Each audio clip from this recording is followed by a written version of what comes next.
Okay friends, one of the first things we need to do to get started on this job is to take a nice jack with a flat piece of wood, and we're going to carefully apply some pressure underneath the oil pan.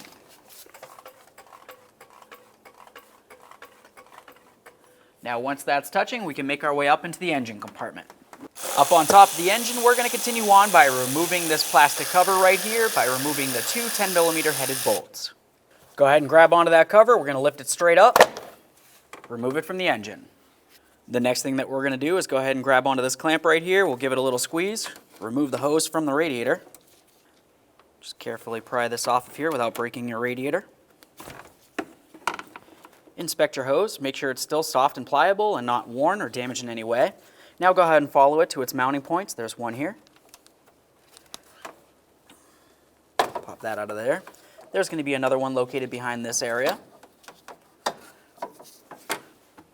Next, we'll make our way over to the passenger side, and we're going to start removing these two 13mm headed bolts.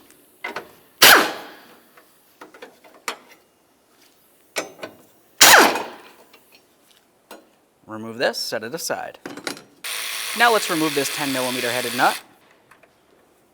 Let's grab onto the reservoir here. We're going to carefully start lifting this up and out of here. Just flex that away. We'll grab onto our hose. I'm just going to take this and run it through. And then for the hose, you want to make sure you hold it up nice and high so no fluid can come out. Remove your reservoir from the body. Now the next thing we want to do is move along to this area right here. This is a ground strap that leads to your engine. We want to use a 10mm to remove this bolt.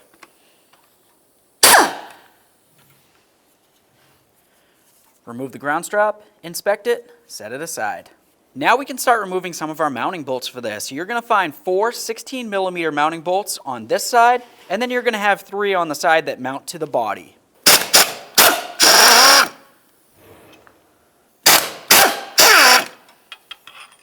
That one's quite a bit longer. Nice and short.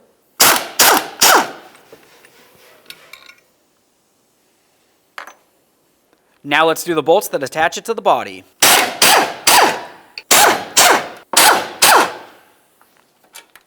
Go ahead and grab onto that mount. We'll remove it right through this area here. Now the next thing that we're going to want to do is relieve tension from the belt. So to do that, I'm going to use a 14mm wrench, and I'm going to get right onto the tensioner down here. After that, I'm going to gently start turning this clockwise, and that's going to relieve the tension from the belt. After that, we can take the belt and just slide it right off of the alternator. There we are. Now that we have that off of there, let's go ahead and relieve the tension off the tensioner here, remove our tool.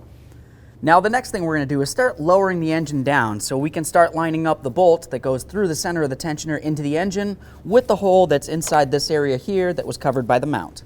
Next we're going to use a T45 bit. It kind of looks like a star. What we want to do is just come in and through this area here, and then we're going to put it into the mounting bolt that goes into the engine.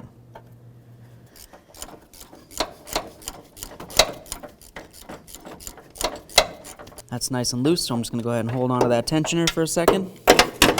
Now we see if we can get it out of here.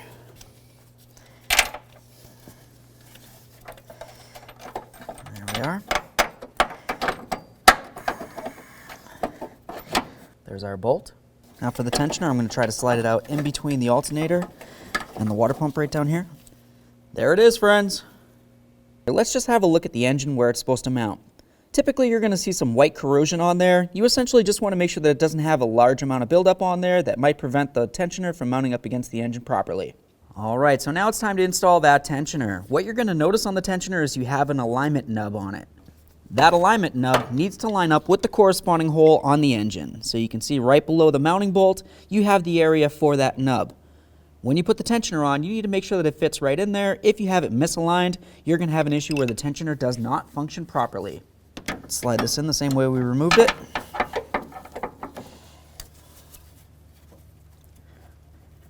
Perfect. All right, so now at this point I have it so it's lined up.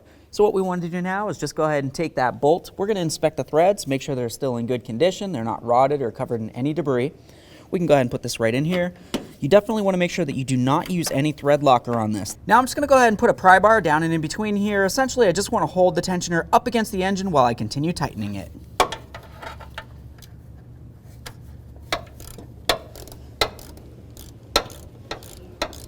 Now once you have it bottomed out, go ahead and torque this bolt to 30 foot-pounds.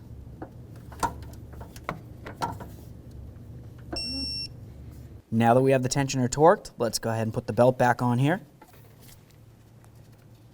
Slide that right on there. Let's relieve the tension here. And now you just want to inspect the belt and make sure it's sitting properly. On each of the pulleys that have ribs on them, you want to make sure that it's not off and over to the side any. If it's off by one tooth, it could potentially ruin your serpentine belt. Okay, now it's time to put in our motor mount. Let's go ahead and get this in here. Now what we want to do is start lining up all of our bolt holes. What you want to do is make sure that the engine's at the proper level so everything lines up and it's not at an angle like this where you might actually strip out or ruin any of your bolt holes. Let's get it semi-lined up. We'll start lowering the engine into position.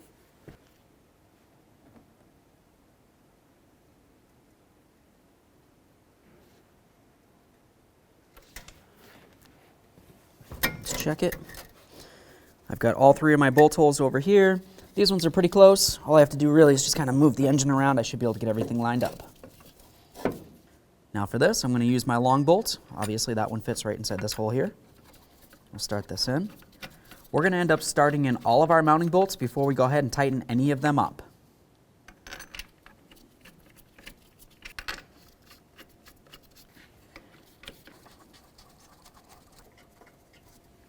Now we can snug these up.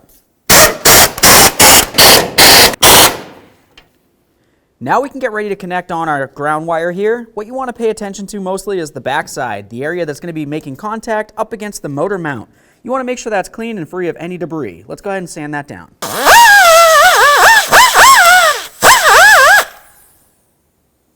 Let's get this lined up. We'll take our mounting bolt. Start that right in there. Snug this up. Make sure it's nice and secure.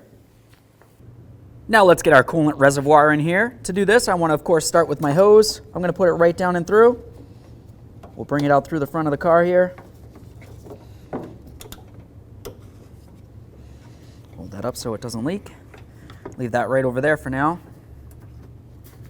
Now we can get this unit in place. Just go ahead and slide it right down and in.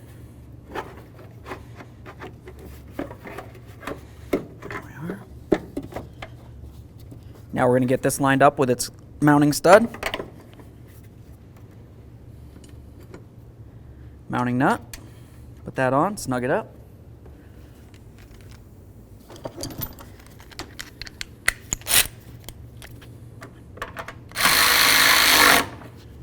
Make sure it's secure. Now we're going to take care of this hose. You want to make sure that it's secured into its mounting points. So we've got this one that's behind the headlamp assembly. Comes across here to the radiator. Cooling fans for the radiator. Right along there. Get this onto the radiator right here. Make sure your clamp's on there.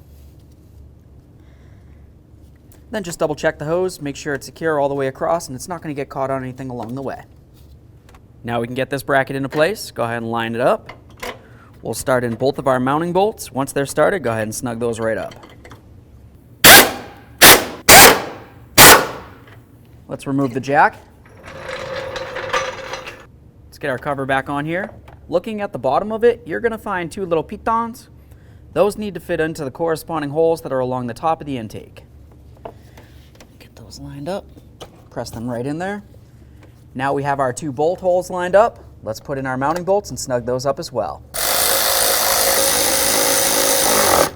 Okay friends, we got our serpentine belt tensioner in there. What's left to do now? Now you're going to want to go ahead and hop inside the passenger compartment and start up the car. Let it run for approximately 5, maybe 10 seconds. Turn it right off and get back under the hood here. You want to double check that belt. Make sure it's sitting on all the grooves properly. Like I said before, if it's sitting so it's off kilter one tooth, you could potentially cause some serious damage to your belt and maybe even have to replace it overall.